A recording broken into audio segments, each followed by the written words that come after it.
Welcome to the Genius Factory. Enjoy the video. You begin by shutting off the house mains or the shower isolating valve and then open the shower to relieve pressure.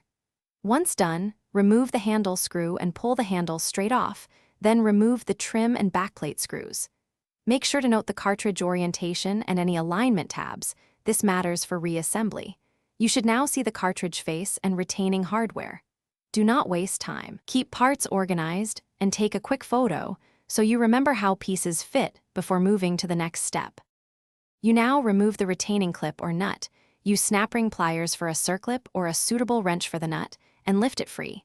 Next, pull the cartridge straight out. Wiggle gently while keeping alignment to avoid damaging the valve bore. Clean the valve body with a lint-free cloth and inspect the seat for debris or mineral buildup. This is why leaks happen. Once clean, lubricate the new cartridge O-rings with silicone grease. Align the cartridge tabs to the marks or photo you took, and insert it fully and squarely.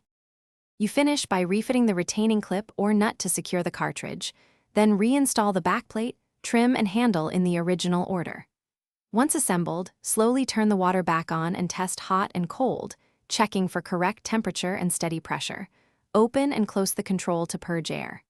If you see leaks, shut water off, recheck the clip seating and O-rings for damage, and clean the valve seat. If problems persist, replace the valve seat or call a qualified plumber. Thanks for watching. If you found this helpful, don't forget to like and subscribe.